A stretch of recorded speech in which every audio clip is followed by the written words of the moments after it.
So the average person sends roughly 2,000 text messages per month. Now this number has increased in the last few years due to an increase in smartphone usage. So in the past, studies have focused on smartphone usage while driving and the hazards of that, but now we've seen an increased hazard in smartphone usage while walking. This is because pedestrians have a reduced situational awareness. This is the standard point of view of someone sending a text message. Imagine what you could be missing. So we expect that texting while walking will significantly increase a person's lateral deviation.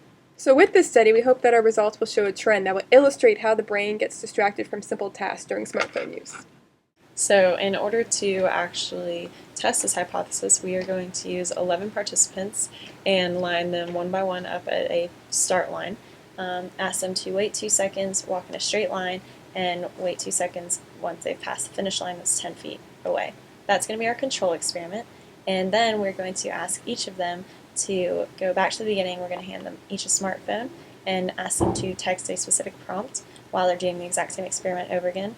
And that's just going to look at the horizontal deviation. This is the standard Wii sensor. When it's on, it is projecting infrared light. We'll be using a standard Wiimote to interpret the positional data of the sensor unit. Our subject will wear the infrared sensor and walk twice, once paying attention, and the second time with a cell phone. This initial concept presented a number of problems that we had to think about before actually conducting the experiment. How do we interpret the data from the device? What is the data that it's outputting? If we can't answer these questions, we don't have a solution to the problem. The aforementioned Wii sensor has 2 points of infrared illumination. These points provide us with a way of converting the numbers outputted on LabVIEW, which are a percentage of the visible area relative to the Wiimote, into real values, such as inches.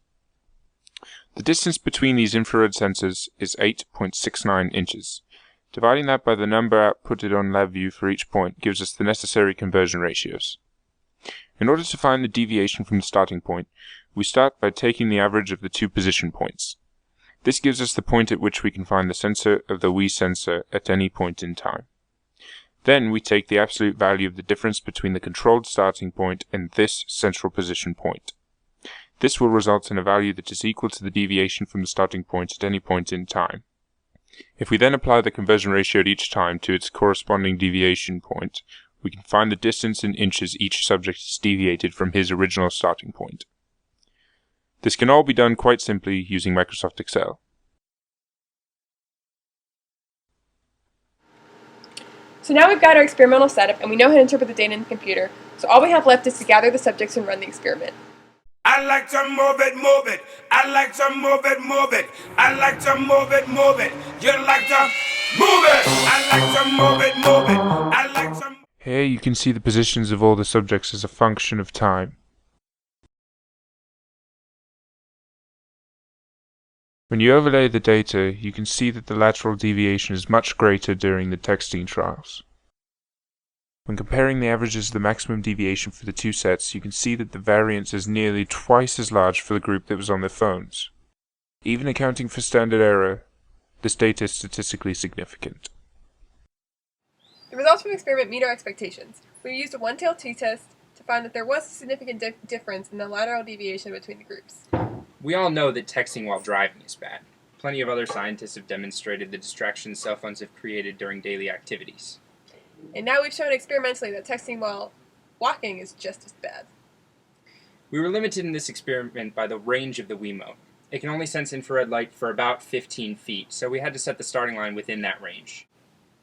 Another limitation is that our subjects had to walk down a confined aisle. Now, if there are no boundaries on either side of them, they may have deviated further from their intended path. Also, another error could be that we had the sensor attached to the waist, and the waist has some inherent wiggling. And we tried to take care of that by only taking in data every 100 milliseconds instead of every possible moment. Right. You know what, Sarah? What's that? I think we can declare this part of physiology uncovered. Next time on Physiology Uncovered. This week, we're going to look at how age factors into our testing and how a person's velocity is affected while using their phone.